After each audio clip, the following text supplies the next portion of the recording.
Assalamualaikum warahmatullahi wabarakatuh.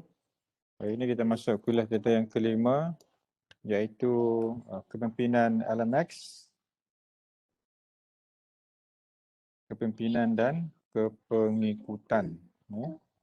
So LMX leadership, kemudian leadership ni subordinates ataupun followers. So untuk pengenalan bagi kelas kita pada hari ini, kita lihat kepada beberapa teori yang berkaitan dengan kepimpinan. Antara teori LMX yang diperkenalkan oleh Dan Zeru, Grain dan juga Hager tahun 75, Grain dan Cashman tahun 75 juga, dan juga Grain 1996. So kalau tengok teori ni dia diperkenalkan sekitar tahun 1970-an . Dan teori ini mengalami beberapa perubahan sebab dalam teori ini memang sifatnya adalah dia kena berubah. Dan perubahan tu disebabkan oleh kerana ramai penyelidik ataupun penyelidik yang lain ni yang berminat untuk mengkaji teori ini, dan dia terjumpa elemen-elemen lain yang boleh mengukuhkan teori yang dikenalkan ini. Contohnya di universiti, kalau pelajar masters ataupun PhD nak membuat kajian mereka, so mau tidak mau mereka perlu menggunakan satu teori sekurang-kurangnya untuk menjadikan kajian mereka ni kajian yang valid ataupun sah. So kebanyakannya akan memilih teori berkaitan. Dan untuk teori ini dikembangkan, memang kena ada pelajar peringkat PhD ataupun masters yang menguji teori yang diperkenalkan. So barangkali teori ini mulai perubahan kerana para pelajar yang peringkat PhD dan masters ni lah yang menjalankan kajian itu secara lebih terperinci dan akhirnya mencadangkan beberapa penambahbaikan kepada teori LMX ni. Dan teori ini bertentangan dengan andaian bahawa pemimpin menganggap pengikut sebagai satu kumpulan secara kolektif. Saya besarkan sikit. LMX sebagai satu teori kepimpinan menunjukkan bahawa terdapat perbezaan yang wujud antara ketua dan juga setiap ahli ataupun pengikut. So, dia punya mau tak mau, kepimpinan ni berkaitan dengan pemimpin dan juga pengikut. Okay. Untuk definisi dan latar LMX ni, dia adalah satu konsep kepimpinan yang memfokuskan kepada perhubungan antara pemimpin dan juga pengikut. Okay. Hubungan dibangunkan daripada beberapa siri interaksi dan timbal balik dalam beberapa fasa. So, ada 3 fasa di sini. Yang pertama ambil peranan. Yang kedua membangunkan peranan. Yang ketiganya adalah rutin peranan tersebut. Okey, sekejap lagi kita akan buat aktiviti sikit. So masing-masing ada akaun Google account tak? Saya rasa ada kan Google account ni ada. Ada. Kalau tak ada tu boleh create lah, memang Google ni memang sangat baik ya. Okay, nanti kita akan buat kat sini. Ini kesimpulan saya ketuk sini. So dalam ni senarai ni kita akan buat aktiviti menggunakan, kita jam lah petang ni, pagi ni. Jamboard.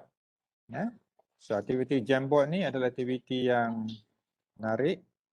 Tengok Jamboard saya pun dah banyak tadi, macam-macam Jamboard saya buat. Macam-macam design lah. So nanti saya akan buat satu folder yang baru untuk kita sama-sama buat Jamboard. Siapa yang pernah masuk Jamboard ni? Ada tak? Tak pernah lagi? Belum. Belum. Ada yang pernah, ada yang belum lah. First time. Jamboard ni adalah sama dengan 2-3 apps yang lain. Tapi untuk memudahkan kita pakai lah.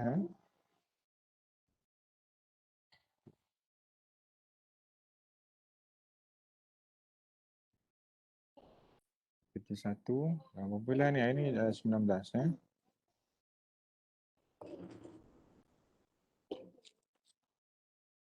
Okay, so nanti saya buatlah, saya sharekan yang ni dan saya akan bagi link nanti untuk kita tengok apa tu, kita punya kuliah kita ni lah. Okay. So dia ada 3 fasa ni. Fasa pertama kita ambil peranan, role taking. So pada peringkat awal ni kita masuk dalam organisasi kita lah, masuk dalam kumpulan kita. Cara yang digunakan mungkin jemputan, kena daftar dan sebagainya. Contohnya kalau nak masuk dalam mana-mana grup dekat media sosial ni, masuk FB ke, Insta ke dan sebagainya, WhatsApp ataupun Telegram ni, so kita akan create satu kumpulan dan kita akan jemput orang masuk lah. Ataupun kita bagi link untuk dia masuk. Yang kedua, so, admin ataupun ketua ni dia akan menilai ahli-ahli yang ada ni sesuai tak sesuai lah. Kemudian fasa kedua membangunkan peranan. So bangun peranan ni biasanya dia datang dengan tanggungjawab. So katakan saya sebagai timbalan dekan di Institut Pengurusan Teknologi Mesawanan, so tanggungjawab saya telah pun disenaraikan. So bila saya masuk dalam organisasi ini, saya kena laksanakanlah tanggungjawab yang telah pun diberikan kepada saya. Tak boleh lagi nak lari-lari. Kalau sebelum ada peranan, boleh pergi sana pergi sini, tak payah pergi meeting, tak payah pergi mesyuarat kan. So bila ada peranan, so kenalah melaksanakan peranan tersebut. Kemudian yang ketiga, rutin peranan. So rutin peranan ni dia berkaitan dengan apa yang perlu dilakukan di dalam organisasi. Contohnya ada mesyuarat. So mesyuarat ni kena buat selalu, mungkin 2-3 mungkin sampai 2 mesyuarat untuk satu hari. Okay. Kemudian mesyuarat apa lagi? Kemudian ada perbincangan-perbincangan.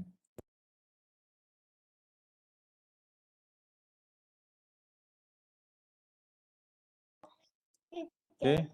Dia bagi mesyuarat sampai 2 kali sehari. Malah kalau kena wakil dekan tu, saya pun kena wakil. So 3 kali sehari. So mesyuarat tu adalah satu yang rutin. Selain mesyuarat, saya juga kena buat laporan-laporan dan juga menghadiri perbincangan-perbincangan tidak formal dalam organisasi, di dalam dan di luar organisasi lah. So masa untuk ataupun tempoh untuk menjadi timbalan dekan ni biasanya di UTM kita bagi dalam tempoh 2 tahun. So ada fakulti yang sampai 3 tahun. 2 tahun pun dah panjang, dah agak lama. So itu bagaimana fasa ni berperanan dalam latar LMX ni lah. Okay, ini dia punya model dia. Dia ada dyadic relationship, follower dan juga leader. So dia ada 2 je lah, leader dengan follower. Mungkin dalam model ataupun teori yang lain, dia hubungannya tu lebih kompleks. Mungkin dia leader follower ni dia pecahkan lagi. Leader ni dia ada pelbagai leader lah. Follower pun pelbagai jenis follower. Kita akan tengoklah sikit-sikit nanti. Okay, kemudian tengok dalam in groups dan juga out groups. So dalam group dan juga di luar group. Kata-kata di sini, sikit ni. Dalam teori LMX, unit kerja seseorang pemimpin secara keseluruhannya adalah sebagai siri diet menegak. So dia menegak ni lah.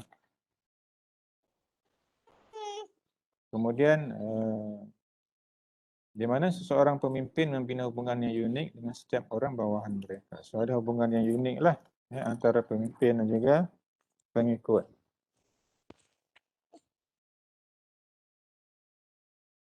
So kita boleh tengok sini. So ni dia punya lebih detail sikit. So ni adalah terperinci dia punya penerangan dia tentang model kepimpinan ni, in group dan juga out group. So kalau tengok kat atas ni, kalau in group ni L leader, ini subordinates A, B dan juga C. Kalau out group leader subordinate X, Y, Z. So apa yang dikatakan sebagai ini plus 3, ini kosong. Okay, dalam in group kita kata dalam dalaman ni biasanya kumpulan ini mendapat maklumat, keyakinan, perhatian daripada pemimpin. So kalau tengok dalam ni pun hubungan timbal balas antara leader dan juga subordinate tu kita nampak. punya hubungan tu antara kedua-dua pemimpin dan juga subordinat ni lah. Kemudian hubungan dalam in-group ni, ciri yang lain adalah lebih dipercayai dengan pelibatan yang tinggi dan berkongsi dengan lebih kerap. So dia dalam kumpulan tertutup. Contohnya kumpulan kita ni kumpulan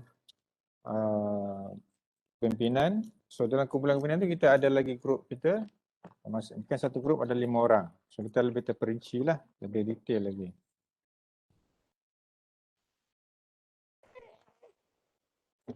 Kemudian kumpulan luaran. So luaran ni dia lebih longgar sikit. Sekejap,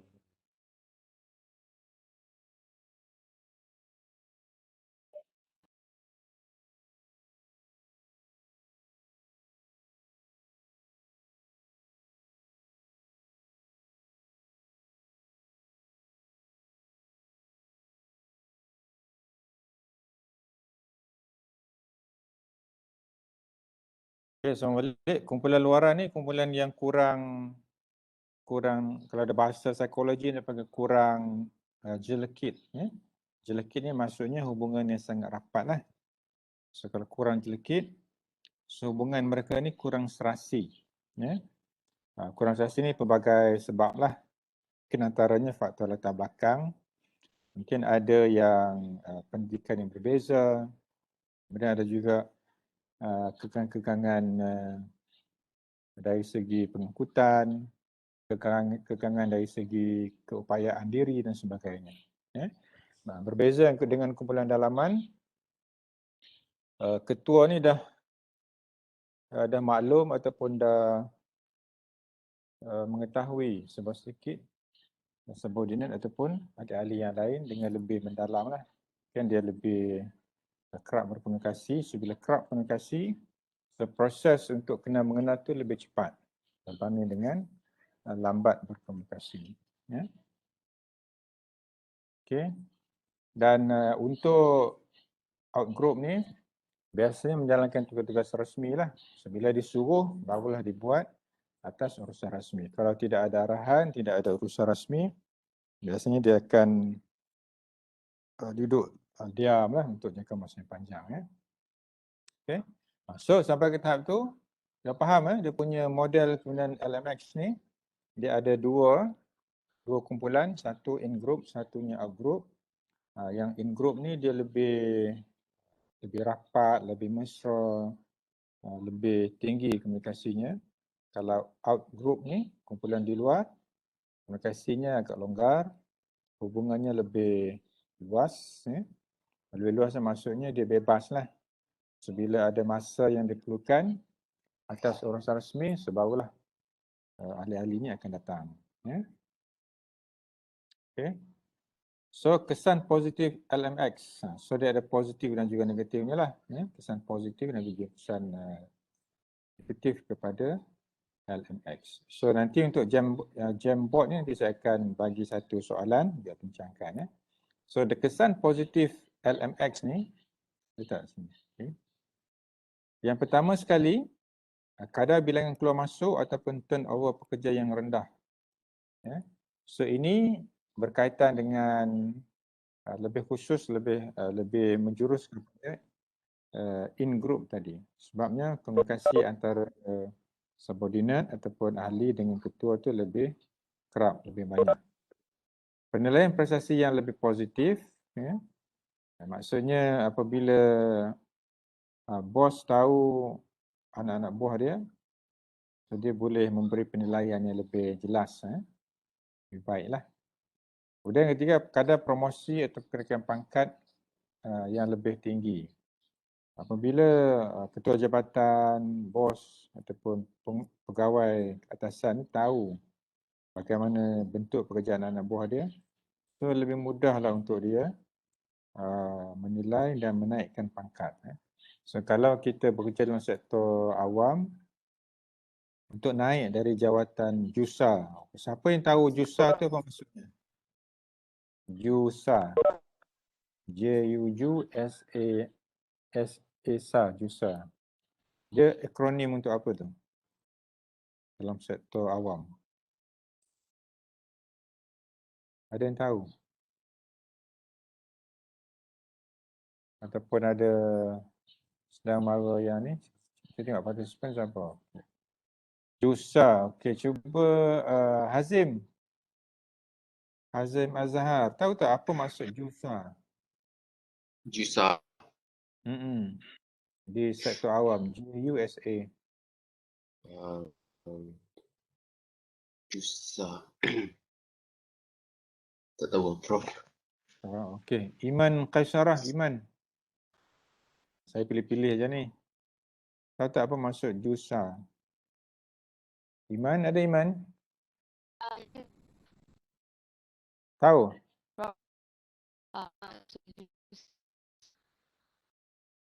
Putus-putus Iman. Tak dengar. Okey, tak apa. Kalau ni boleh buat dalam chat box saja. Okey, Muhammad Ashraf. Muhammad Ashraf ada? Okey, Jusa. Apa maksud Jusa? Boleh saya jawab? Pangkat tu.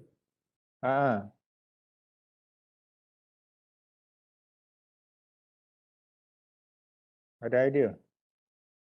Besar adalah tingkatan dari perkataan jawatan utama sektor awam. Okey, pandai lah. Siapa nak? Israel lah. Siapa? Faizul. Okey, Faizul. Pandai Faizul lah. So, Jusa tu adalah jawatan utama sektor awam. Untuk jadi Jusa ni, dia ada beberapa peringkat lah. Ya. Okey, Faizul dengan Israel. Okey, betul. Dia ada beberapa tahap lah untuk sampai kepada Jusa ni. Ini kita cerita tentang kenaikan pangkat ni. Ya. So, Jusa ni dia ada 3 level, Jusa A, B dan C. Ya. So, biasanya sektor awam ni dia akan bergerak daripada grade yang paling dekat dengan Jusa C tu adalah grade 54. Kalau dalam perubatan dia ada 56. Tengoklah dia punya bidang ataupun sektor yang mana dia kerja. Okey, daripada 54 atau 56 ni dia bergerak ke Jusa C. Dia masuk C dulu. Kemudian untuk bertempoh, so Jusa C, B dan A ni kenaikan pangkatnya dinilai oleh ketua dia, ketua jabatan ataupun pegawai atasan dia lah. Okey, Jusa C ni dia akan naik ke Jusa B. Ya. Kemudian daripada Jusa B dia akan naik menjadi Jusa A. So ketiga-tiga Jusa ni, tingkat Jusa ni dinilai oleh pegawai atasan ataupun bos dia lah. Ya. Kemudian dia ada proses interview. So nak menilai tu, dia ada proses interview. Dia kena tunjuklah bukti-bukti ataupun keperluan yang dikehendaki oleh jabatan dia untuk mendapat pangkat yang lebih tinggi. Selepas daripada Jusa, jawatan apa pula? Siapa boleh kongsikan? Okey, saya cuba cari tadi. Haziq, Muhammad Haziq. Ada Haziq? Selepas Jusa, jawatan apa pula?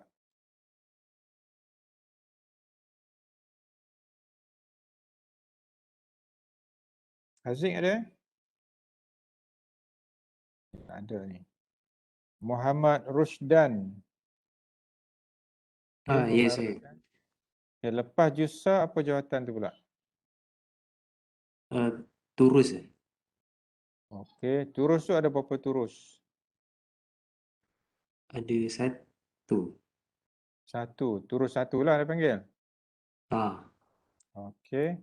So selepas daripada ni, okey, Huda ni ada. Huda dia kata turus. Selepas Jusa dia ada turus. Turus ni ada 3 level juga. Turus 3, turus 2, turus 1. Yang turus-turus ni kalau di Malaysia biasanya diberikan kepada ketua setiausaha yang paling kanan lah. Dan juga ketua setiausaha negara. Yang tadi tu KSU, ketua setiausaha kementerian. Betul lagi adalah ketua setiausaha negara dan juga kalau tak silap saya ketua pengarah Jabatan Perkhidmatan Awam lah. Biasanya dia akan daripada turus. Ya.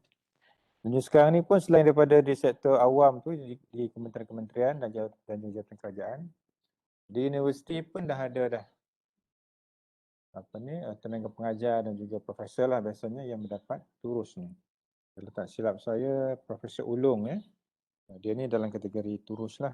So turusnya gajinya memang besar lah. Dan tugasnya pun agak besar juga. Iaitu berkaitan dengan kenaikan pangkat. So kalau selain daripada turus dan juga jusa, biasanya dia panggil grade jawatan lah. Bermula dengan sekarang ni kalau di Malaysia saya ingat dah 20 lebih lah kot grade jawatan tu sampai kepada 56 tadi. So ikut level lah. Kalau you all nanti kalau peringkat diploma, grade-nya mungkin bermula mungkin 29 ataupun 32 ataupun 36 kalau pegawai dia bermula dengan 41. Kemudian kalau naik pangkat 44, kemudian 48, 52 sampailah 54. Itulah dia punya level-level dia. Kemudian komitmen yang tinggi terhadap organisasi.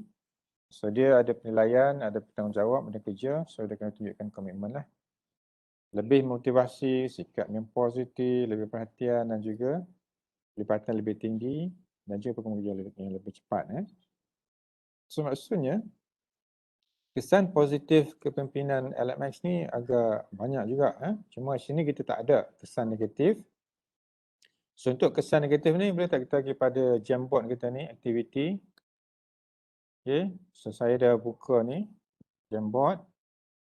So dia punya soalan dia adalah, so ini dia punya tools dia untuk menggunakan ni. Cuba kita tengok dulu. Ini adalah apa ni? Ini nak tulis lah. Kita pergi ni kan, kita tulis macam tulis. Kita boleh clear tak? Clear frame, okay. Boleh tak set background? Juga background biru Great. Ada ni So macam-macam dia punya ni kita boleh buat lah. Kita buat biru Ini kita nak padam tadi dah tulis. Ini kita boleh padam lah. Okay. Kemudian yang ni kita nak tunjuk. Nanti bila dah buat kita ada stiker nanti kita type di sini. Soalan dia adalah kesan negatif LMX.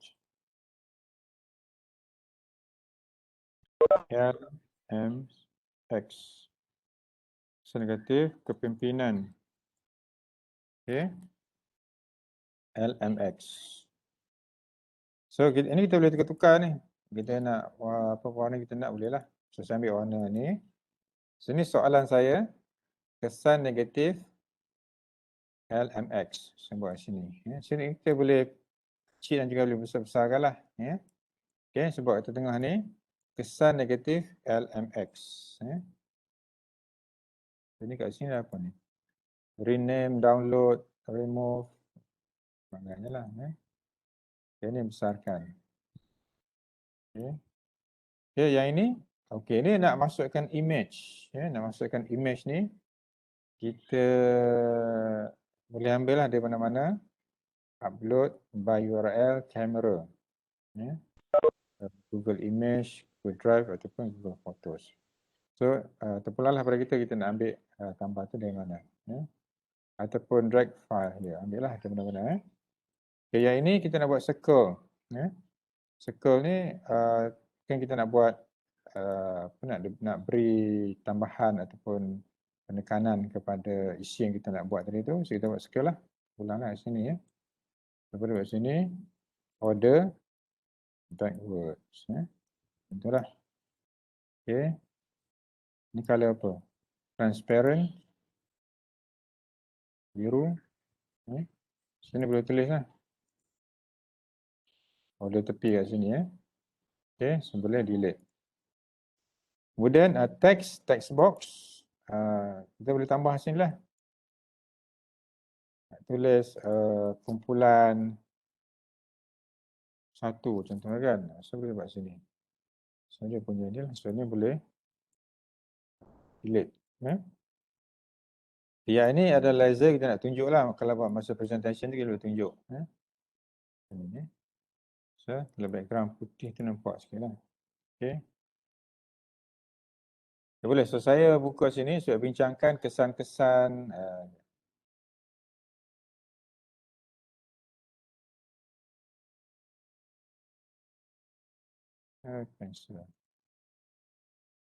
kesan-kesan negatif kepimpinan LMX. Okay. So, nanti kumpulan 1 buatlah untuk mind mapping. So, kesan negatif ni, okay, katakan saya nak dalam 2 kesan negatif kepimpinan LMX.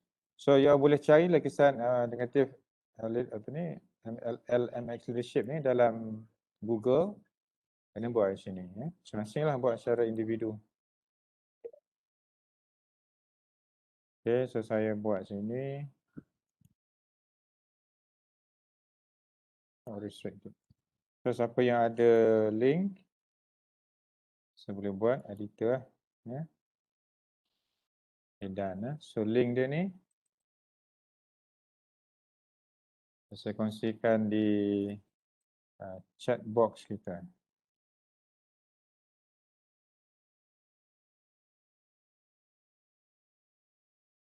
Done.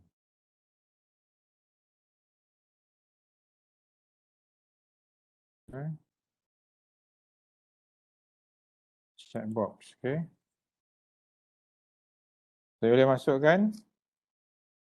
So, boleh buat 2 kesan negatif LMX. So, boleh cari dekat Google. Boleh baca sekejap. Dalam masa 10 minit boleh? Boleh tak 10 minit? Okay, boleh explore dalam Google, dalam internet dan buat sini. Bahasa Inggeris ataupun bahasa Melayu pun boleh. Tak perlu panjang sangat lah. Simple. Okay, nanti kita tengok apa dia punya perkembangan.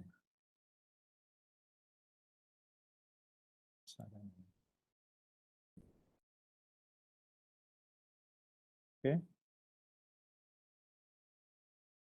Okay, boleh gerak dalam 10 minit. So, kita jumpa balik dalam 10.44. Okay, ataupun 10.45. Ya. Last doktor.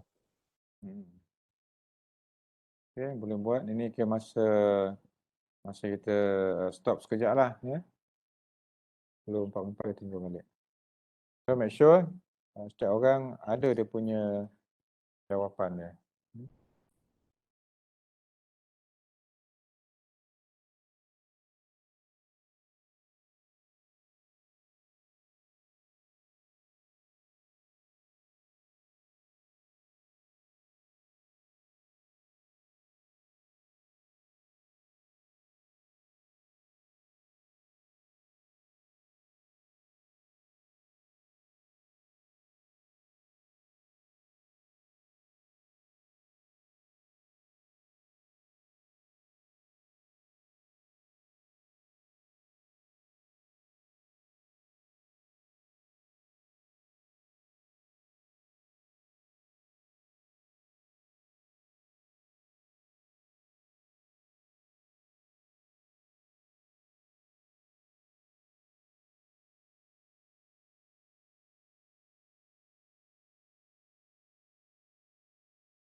Apa yang buat pula Safsa ni?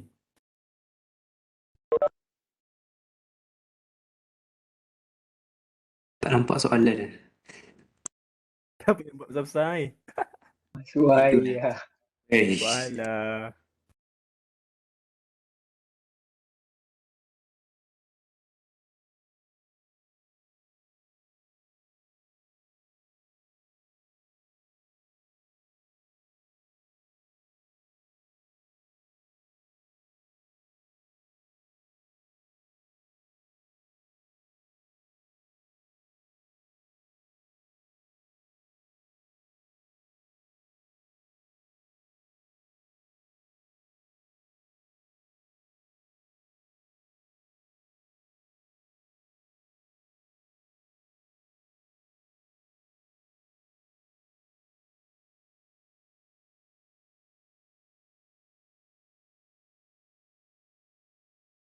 Ni main lukis ke apa? Benda ni siap. Janganlah kacau tu. Prank ke ni? Ni ada lagi. Ada space lain lagi. Boleh buat lagi. Serius banyak bulan. Banyak sangat tu. Tak apa soalan. Kenapa Bapak banyak. Bapak banyak.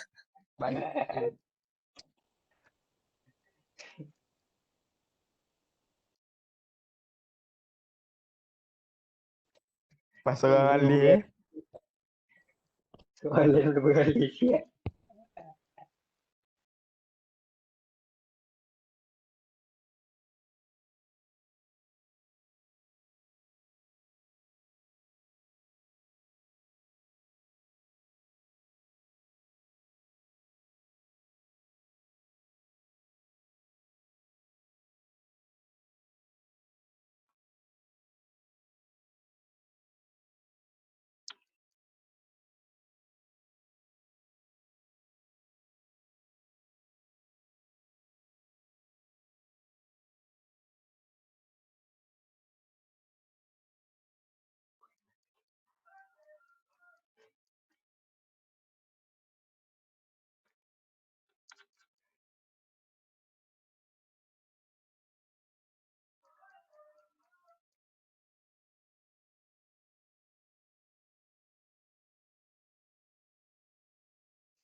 Mana soalan tu? Hilang tu.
Stop.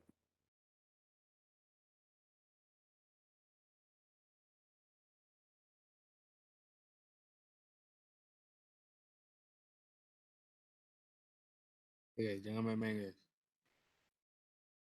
Kita buat soalan balik.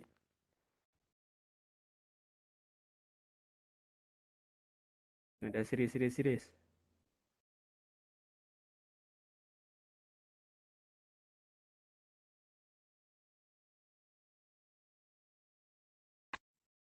Satu-satu. Macam tak sekolah tengok. Sumpah. Tadi je tak.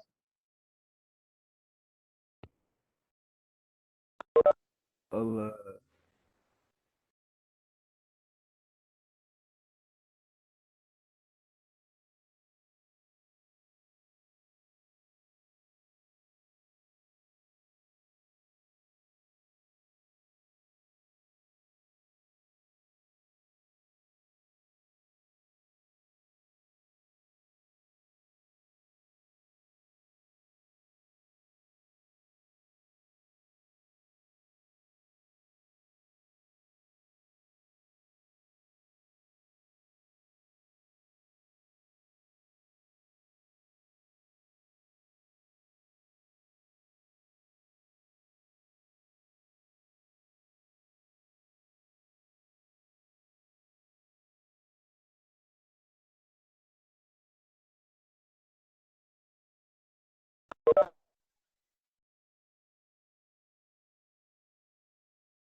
Okey.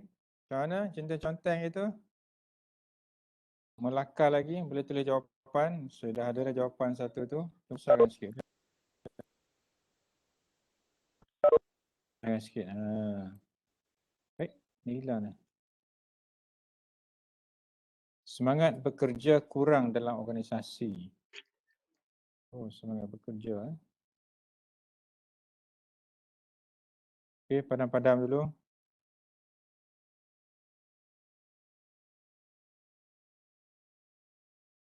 Okey, semangat bekerja tu dia pakai, siapa yang pakai ni? Yang tu dia guna teks.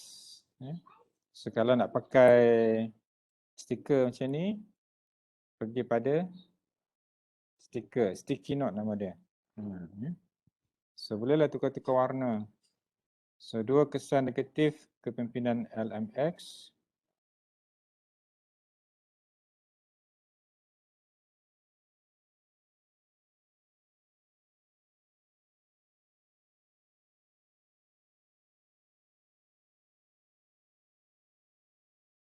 Motivasi untuk bekerja dalam suatu organisasi. Dia kena ni, kena pindah-pindah. Pindah sikit, okey. Motivasi bekerja dalam suatu organisasi akan berkurang. Okey, panjang tu. Dari bahagian manusia kepada dua kumpulan berbeza, seringkali ada perasaan tidak adil. Okey, perasaan saja, emosi je lah. Perasaan tidak adil. Kemudian gagal menjelaskan hubungan yang berkualiti. Boleh menyebabkan pekerja stres. Perasaan tidak puas hati. Mungkin bagi siapa yang pakai laptop ataupun PC lebih mudah untuk buat. Kalau pakai phone, lambat sikit lah. Okay.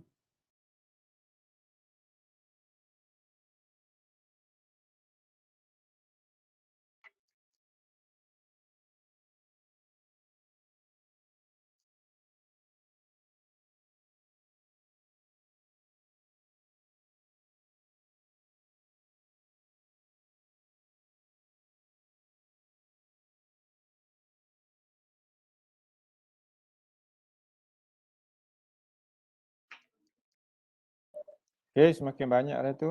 Tolak ansur antara, macam ni, tolak ansur antara pekerja. Ni boleh kecilkan sikit kot. Okay.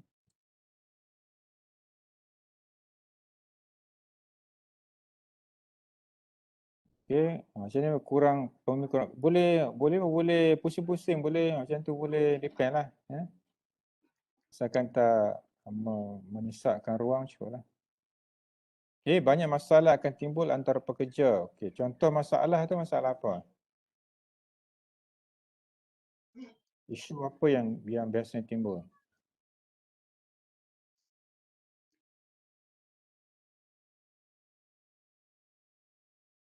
Ni apa punya? Ni dah terkeluar ni.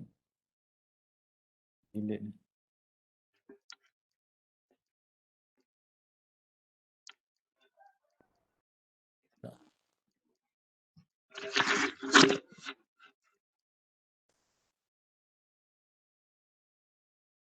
Okey, pekerja mudah tekanan. Tekanan ke tertekan tu? Pekerja mudah tertekan.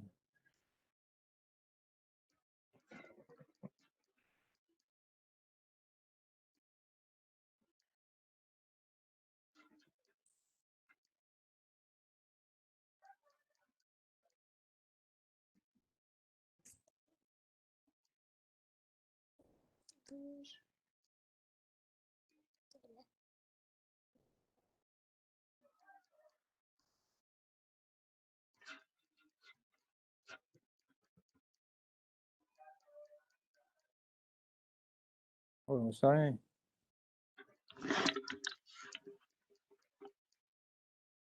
Apa tu? Nah, kecilkan sikit. Pakai font yang kecil lah.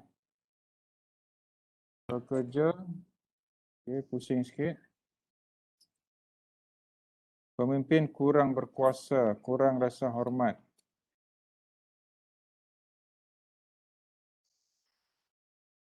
Di sini boleh ikut susun. Page 2 ada doktor. Page 2 boleh? Page 2 pun ada. Ya. Okay, page 2 lebih baik tersusun. Page 3 ada tak? Okay, page 2 tak ada. So boleh masuk page 2 dulu lah. Second page. Kalau rasa sini penuh boleh masuk page second page dengan third page. 3 belum ada. Okay.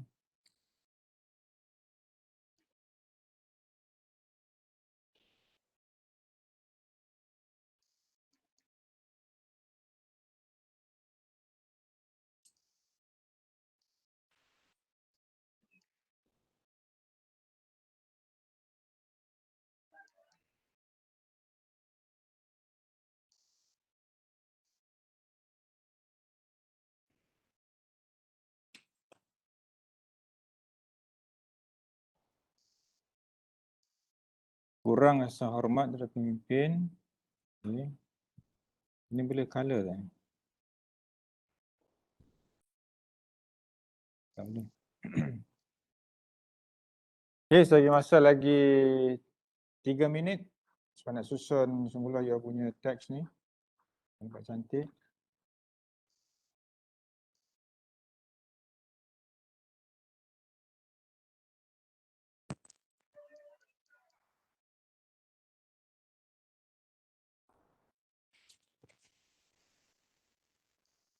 Bagi gantung, bagi masuk dalam bakul.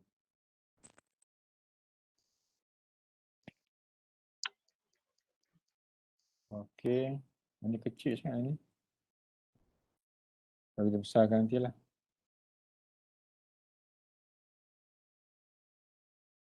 Pekerja kurang tanggungjawab. Mungkin tak jawab. Okey, macam tu.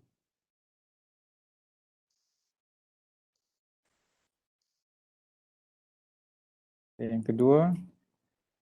Tolak ansur antara pekerja akan berkurang. Okey. Tolong susun cantik-cantik. Tolong. 3 ada tak? 3 tak ada.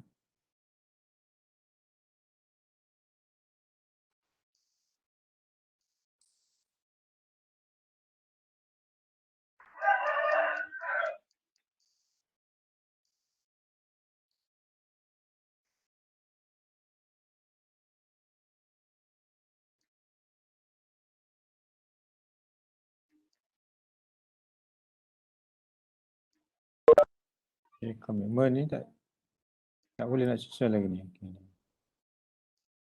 Okay.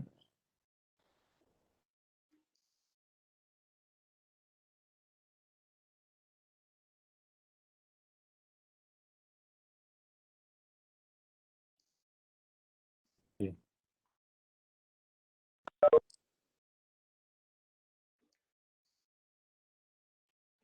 Ini siapa ni?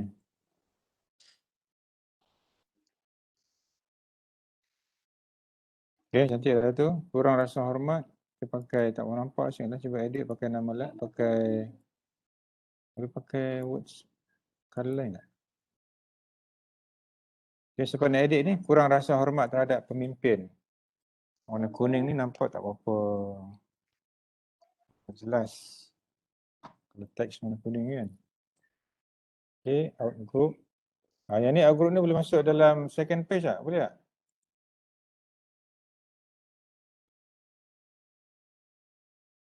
Masuk second page. Boleh?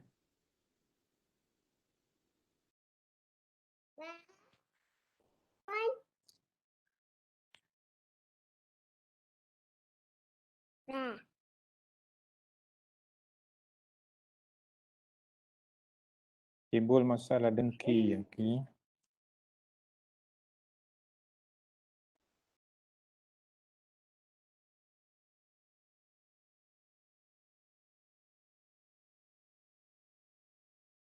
Okay, sikit lagi.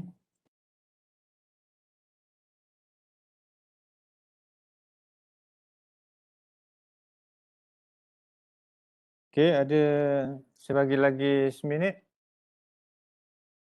Seminit untuk dilengkapkan. Susun yang cantik.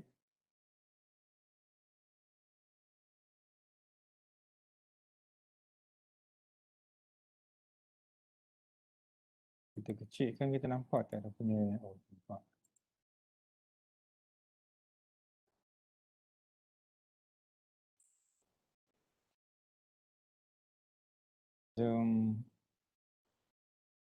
Zoom in.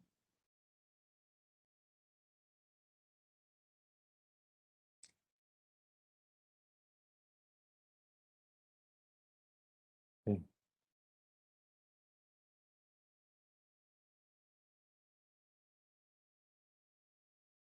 Perkembangan kerja yang sangat lambat. Okay.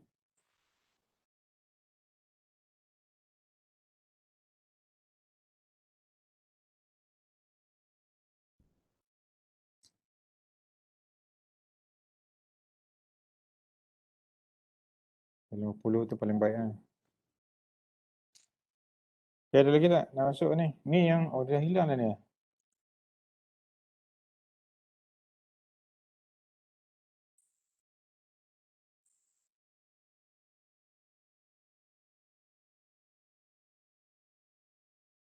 Ni komitmen tidak berkesan.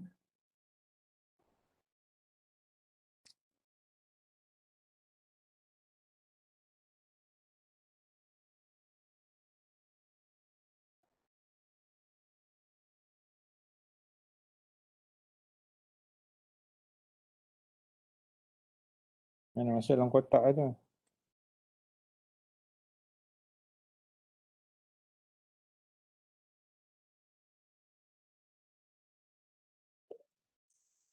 Okay, ini saya bagi, saya buat edit sikit.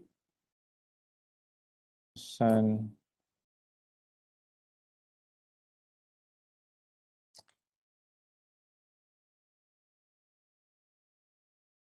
negatif kepimpinan LMX.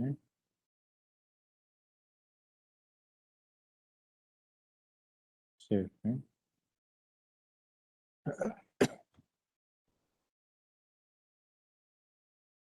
Okay, second page. Second page ni dah tersusun lah. Okay. Okay, boleh kita ni sementara ada yang susun tu, so kita pergi satu persatu, kita tengok apa yang dia buat. Okay, dua kesan negatif kepimpinan LMX berbanding dengan kepimpinan positif tadi. Saya pakai ni. Laser. So dia yang pertama dulu, motivasi untuk bekerja dalam satu organisasi akan berkurang. Ya. Okay, siapa yang buat ni? Motivasi untuk bekerja dalam satu organisasi akan berkurang. Saya doktor saya. Okay, so cuba terangkan sikit. Ya, doktor? Cuba terangkan sikit. Apa Okey, maksud kalau tu? macam dia kalau dia power dia datang pada kumpulan ahli-ahli kumpulan tu, so nanti dia ada munculnya konflik. So kalau ada konflik, nanti dia ada banyak masalah antara ahli kumpulan semua. So dia tak boleh bekerja sama. Okay, so konflik itulah yang menyebabkan berlakunya dia panggil perseteruan lah, dia panggil perbalahan dan sebagainya kan. So akhirnya akan menggunakan kerjasama lah. Itu maksudnya. Betul. Terima kasih Sechin. Terima kasih Okay, doktor. next kita pergi pada yang kedua ni. Hasil yang tunjukkan kurang maksima. Okay, yang ni siapa buat ni? Saya doktor. Hasil. Okay, silakan. Amsyar. Saya. Cuba explain sikit ni. Bila satu kepimpinan tu jadi negatif, so dia akan menimbulkan banyak masalah. So, bila Okay. banyak masalah dah terjadi, nanti macam pekerja ni dia macam stres. So nanti dia macam tak boleh nak fokus lah. So nanti dia macam kurang lah dia punya hasil. Banyak betul macam Ashraf macam-macam. Okay, kalau boleh susun sikit ayat tu, kurangkan sikit lah macam tu kan. Okay, hasil Okay, tunjukkan kurang maksimum. Maksudnya output daripada produk tu tak boleh nak dioptimumkan. Disebabkan banyak masalah dan juga isu lah. Okay, masih Amsyar. So next, pekerja akan berasa dikongkong. Ini siapa ni? Pekerja akan berasa dikongkong. Silakan.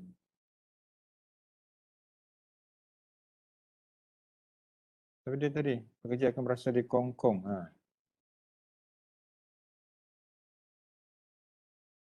Tak ingat dah siapa? Okay, tak apa, kita datang balik ni. Kurang pekerja di syarikat. Okay, yang ni siapa ni? Kurang pekerja di syarikat.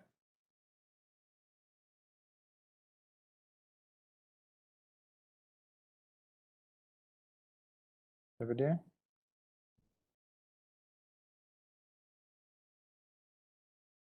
Kurang pekerja di syarikat. Siapa ni?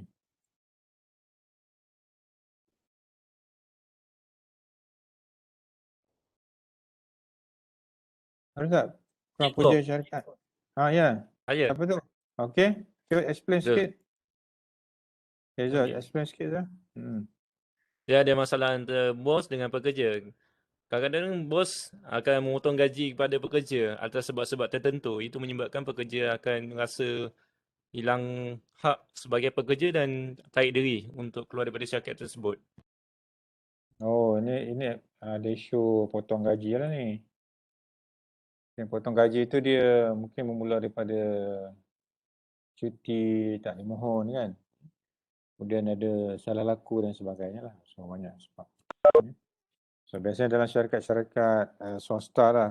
Kalau kerajaan ni dia nak potong gaji ni ambil masa. Dia banyak proses, banyak peringkat untuk nak potong gaji. Okay, pemimpin kurang berkuasa. Siapa ni? Pemimpin kurang berkuasa. Siapa yang buat ni? Pemimpin kurang berkuasa. Kreatifnya.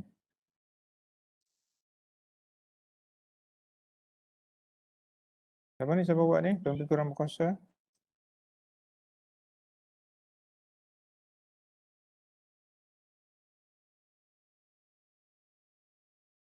Okay, siapa? Pemimpin kurang berkuasa. Ni menarik ni, point ni. Ada boleh terangkan sikit. Siapa dia? Pemimpin kurang berkuasa.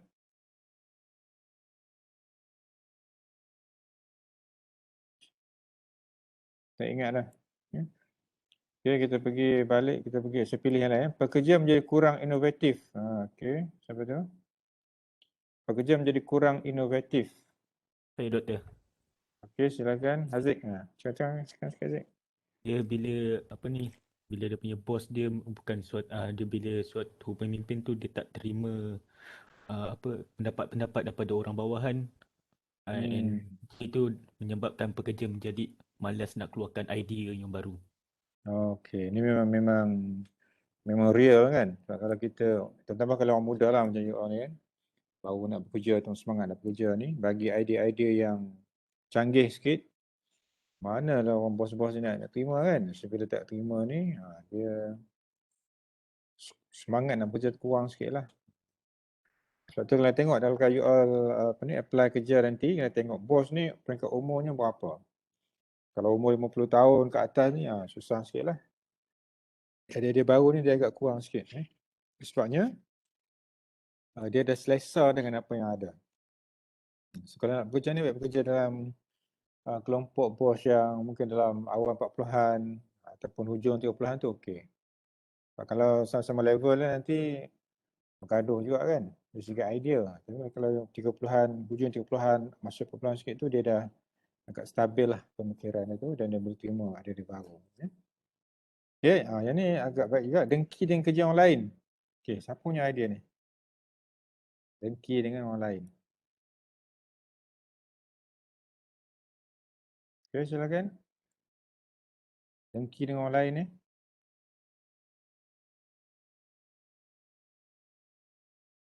Okay, siapa dia? Dengki dengan orang lain.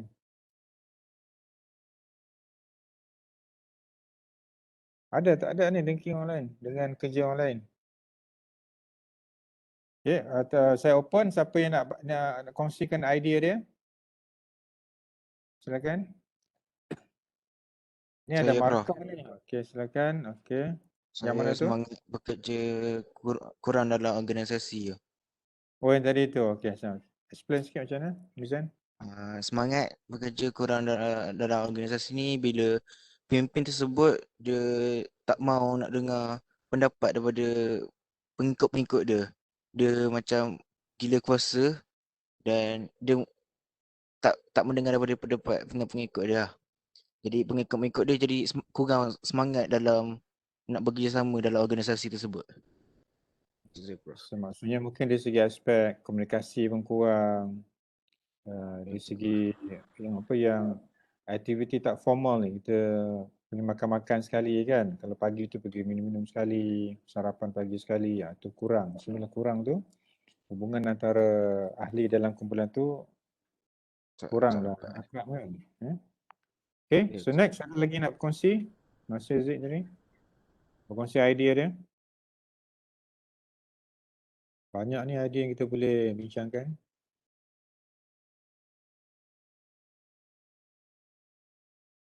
Macam saya pilih yang ni. LMX lebih tertumpu kepada hubungan antara pasangan. Okay. So boleh terangkan sikit idea ni? Kepada hubungan antara pasangan. Silakan.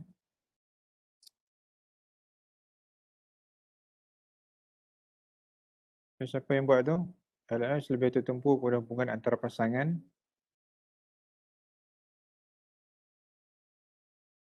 Tak ingat dah. Ataupun saya panggil. Okay, tak apalah saya panggil Arina. Ada Arina? Arina yang mana? Ya, saya, Doktor. Buat yang mana? Page berapa? Ni tolak ansur. Tolak ansur antara pekerja akan berkurangan. Okay, tunjukkan yang mana? Tunjukkan. Page 2. Page 2. Okay, second page. Okay, yang mana tu? Tolak ansur. Lah. Pakai laser. Mana laser?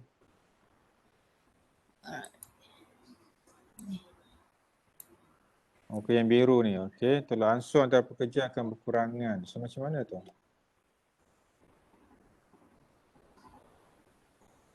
Tolak ansur antara pekerja akan berkurangan ni disebabkan oleh tiada persefahaman antara pekerja. Pekerja akan tidak selesa dan kurang bersemangat untuk bekerjasama dalam menyelesaikan pekerjaan mereka masing-masing. Okay. So, maksudnya mau tak mau kerjasama jugalah. Okay, so next kita Kita panggil Farhan. Farhan Hakimi. Ada Farhan? Ada bro. Okay, silakan Farhan. Yang mana tu? Page berapa? Page 2. Okey. Bulatkanlah yang mana? Yang kekaburan peranan tu. Warna apa? Stiker warna apa? Okey, Kuning. warna kuning. Kekaburan peranan dalam organisasi. So, cuba explain sikit kekaburan tu. Diorang pekerja tidak tahu peranan dia dalam organisasi. So sebabkan tu organisasi ni kurang stabil lah. Maksudnya dia tak ada skop kerja yang jelas ke atau macam mana? Macam tu. Yes. Biasanya Jadi tak sebelum ditawarkan pekerjaan, seseorang tu akan diberi tanggungjawab lah kan? Kes ni macam mana? Dia kurang faham lah dengan apa peranan dia yang dia perlu buat dalam satu organisasi tu. Sebab apa dia tak jelas peranan dia?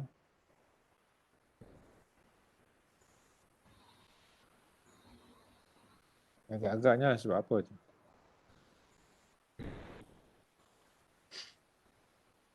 Dan mungkin juga dia baru mendapat tugasan yang baru kan, ataupun baru naik pangkat, ataupun ada cawangan-cawangan baru. So dia punya skop tanggungjawab dia tu tak berapa jelas lah. Itu mungkin masuk daripada Farhan tadi lah.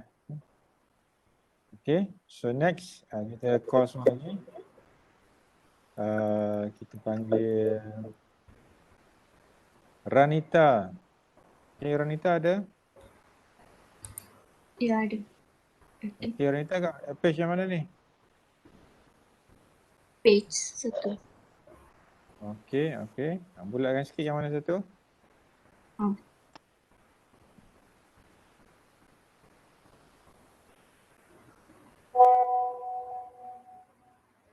Okay, yang mana tu?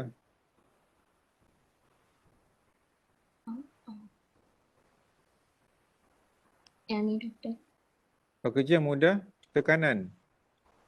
Bukan, yang ni sentiasa bergantung kepada arahan yang diberikan. Yang stiker warna? Oh Biru. ni yang biru ni. Okay, explain sikit. Yang ni disebabkan mereka dalam satu kumpulan, mereka perlukan arahan setiap kali mereka buatkan sesuatu kerja atau tugasan. So, Okay, dia ada satu cerita. Ya doktor? So, kalau tak ada arahan, dia tak akan buat kerja lah. Macam tu. Lepas tu, kalau arahan tu boleh menyebabkan bahayakan orang lain juga, dia orang kena buat. So, disebabkan ni, mereka tidak dapat fikir sendiri. Okay. Biasanya ni kelompok teknikal lah ataupun kumpulan sokongan kan. So mereka ni sentiasa diberikan arahan untuk melaksanakan kerja.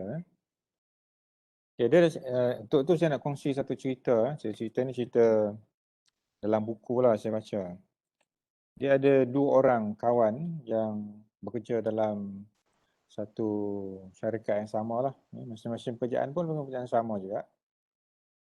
Kita panggil yang pertama ni A, yang keduanya B. So yang A ni setiap kali dia menerima arahan tugasan yang dia kena buat daripada bos dia. Contohnya tugasan hari itu A dan B ni diminta untuk ke sebuah supermarket, hypermart lah, hypermarket. Dan mereka ni diminta untuk mencari buah avocado. Pernah dengar avocado kan? Buah avocado ni, kalau di Malaysia kita panggil avocado lah. Tapi kalau di Indonesia dia panggil apokat. Sebabnya syarikat ni dia nak perkenalkan satu produk baru lah, iaitu jus avocado ataupun jus apokat. So jus avocado ni, sebelum nak buat jus tu nak kena tahulah harga dia berapa. Sebab kalau dapat harga yang murah, jika sesuai ni mereka boleh terus buat lah. Ataupun jus ni kan boleh buat jual. Okay, yang A dan B ni masing-masing diberi arahan yang sama. So pergilah ke hypermart ni untuk cari. So masing-masing pergilah ke hypermart kan. Hypermart ni banyak, pergilah mana-mana. Kemudian selepas ke dalam separuh hari dah dapat info harga dia di mana, tempat dia boleh dapat harga sekilo berapa, kalau 50 kilo berapa, ataupun 100 kilo ni berapa. So dia pun baliklah ke pejabat dia. Kemudian bos ni bertanyalah pada kedua-duanya. Ya. So dia bertanya pada A dulu, berapa harga sekilo buah avocado ni? Dia tengok dia dah buat catatan tu, dia kata harga sekilo mungkin dalam RM5. Contohlah RM5 kan. Okey, sekilo harga. So dia bagi lebih info dia dapat di mana kan. Kemudian untuk B ni, soalan yang sama juga buah dia tanya, berapa harga sekilo avocado yang kamu dapat ni?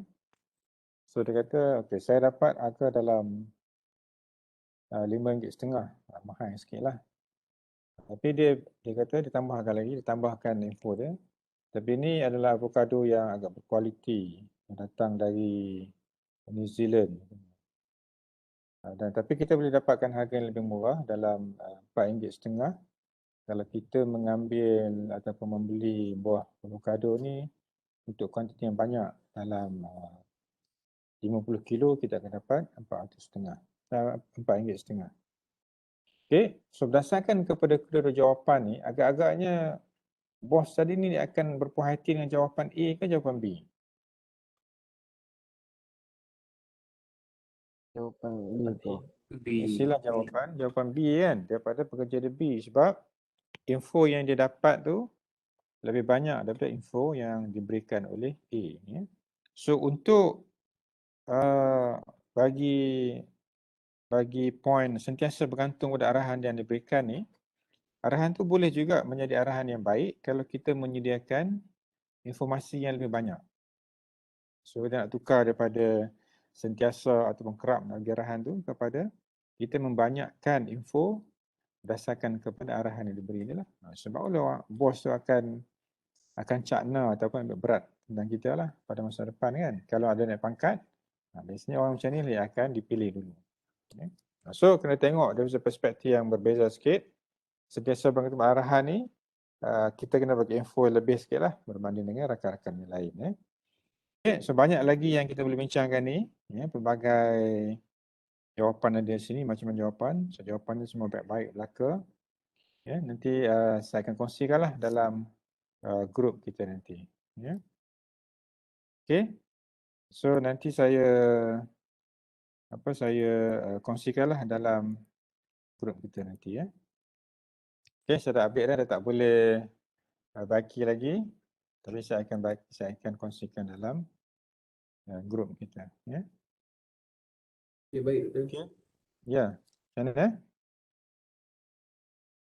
So kita baliklah pada kuliah kita. So ni yang positif, so nanti yang negatif saya akan kongsikan dalam grup kita ya. Okay, konsep kepengikutan, so pengikut pun ada peranan dia. So saya dah cerita sikit tentang contoh A dan B. So kita boleh kaitkan juga dengan bagaimana kedua-dua pengikut ni berfikir tentang pekerjaan yang diberikan kepada mereka. Ada yang pengikut ni ataupun pekerja ni dia efektif dan ada yang tidak efektif. Okay, satu lagi model adalah model kepengikutan Kelly. So model yang kedua ni dia ada dua dimensi tentang sikap pekerja ataupun sikap anak buah ataupun sikap ahli dalam organisasi. Okay, dia ada passive dan ada dependent. Dia ada uncritical dan juga critical lah. Passive, active, independent dengan critical dan juga dependent, uncritical thinking. So dia pun tengah-tengah ni survivors. So ada orang yang yes, effective, alienated dan juga sheep. So dia depend. Kalau passive dependent ni kena bawa ke sana sini. Kalau yes people ni dia ikut je lah sampai aktif. Kalau critical dengan aktif, yang ni yang efektif. Kalau independent, ya, dengan pasif dia macam makhluk asing lah. Nak kena tanya khabar. Hari ni pergi mana, apa nak kena buat dan sebagainya. Ya. Okay, model Kelly ni dia ada kat sini dia ada 5 jenis. Ya. Yang pertama pengikut yang terasing, alienated.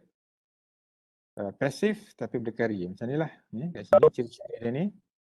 Kemudian pengikut yang sentiasa mengikut, conformist, sentiasa mengikut. Ya. Mungkin yes people kot. Akan ambil bahagian tapi kemahiran yang dia ada tu tidak digunakan sebaik-baiknya. Kemudian pengikut pasif. Pengikut ni pasif. Ya. So kalau pasif ni, tadi. Tak berfikir kritis dan tidak berdikari. So nak kena sentiasa bagi ingatan. Tapi kalau yang efektif, dia memang aktif dan tidak mengelak dalam konflik ataupun mengambil risiko. So dia berhadapan dengan apa yang berlaku. Ya. Dan juga yang kelima, pragmatic. Ada kualiti keempat mengikut yang awal disebut. So pragmatic . Pandai berpolitik, mengelak risiko. Survivor. Ini yang tengah-tengah ni. Ya.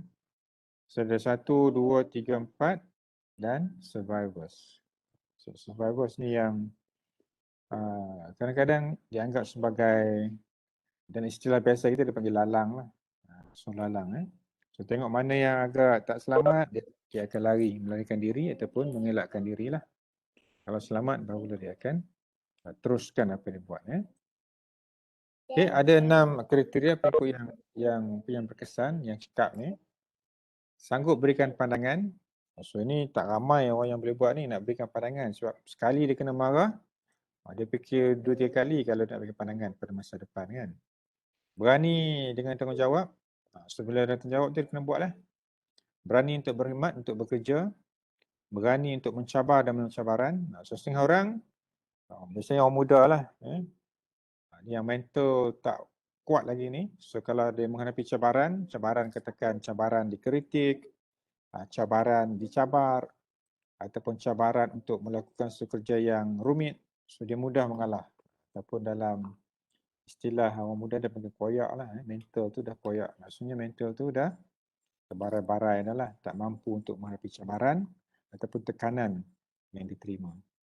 Keberanian untuk melibatkan diri dalam transformasi. So yang ini pun bergantung pada tempoh kerja dan juga umur dia. Kalau dia bersemangat nak bekerja dan semangat nak tengok perubahan, so dia beranilah libatkan diri. Setengah orang ni dia tak mahu libatkan diri sebab dia dah selesa dengan apa yang dia dapat. Kemudian yang ke-6, berani untuk meninggalkan sesuatu yang dirasakan tidak sesuai. So ini dia berkaitan dengan nombor 1 tadilah. So berani buat keputusan. Okay, untuk leader dan juga followers ni dia ada perwakilan. Kita mewakilkan kuasa. Contohnya di UTM kita ada pos tertinggi adalah Naib Chancellor. So di bawahnya ada timbalan Naib Chancellor. So timbalan ni akan mendapat kuasa daripada Naib Chancellor untuk beberapa perkara. Contohnya akademik, kemudian penyelidikan, kemudian pembangunan pelajar dan juga pembangunan. So kuasa yang diberikan kepada Naib Chancellor tadi diturunkanlah kepada timbalan-timbalannya berasaskan kepada bidang tugas masing-masing.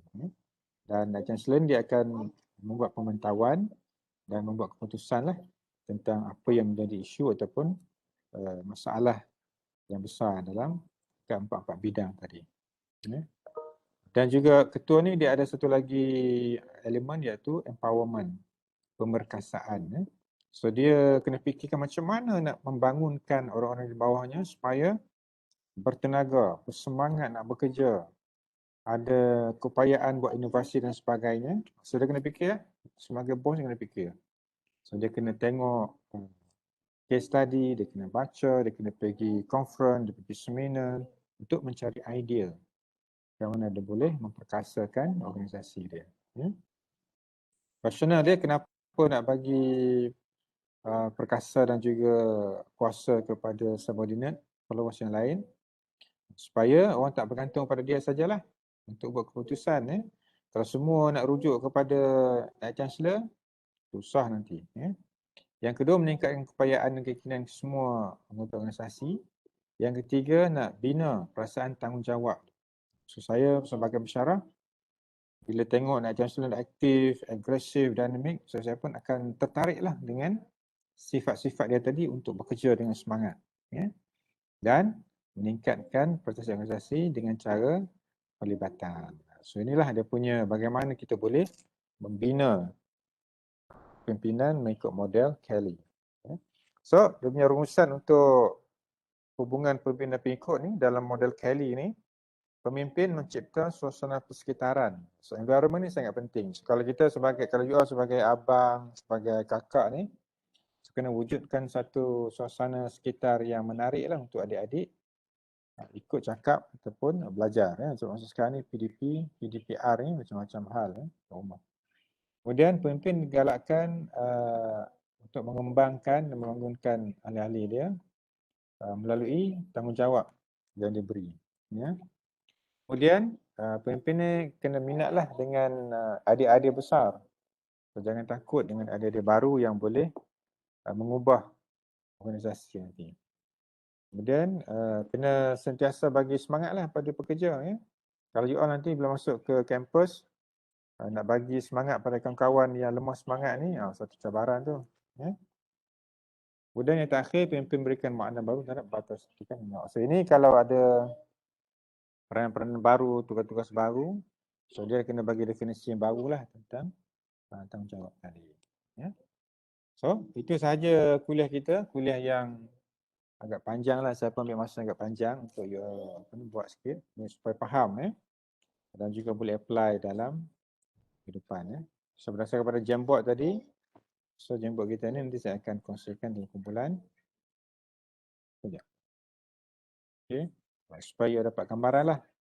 Dalam nota tak ada, tetapi dalam aktiviti kelas kita ni ada kat sini. Nanti saya cantikkan lah. Okay, ada soalan nak tanya? Ada chat ni ada tak? Page 2, okay. Ada soalan nak tanya?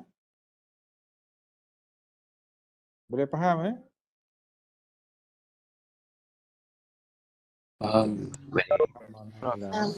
Doktor. Okay. So kita dah 1 jam lebih. So saya harap you dapat sikit sebanyak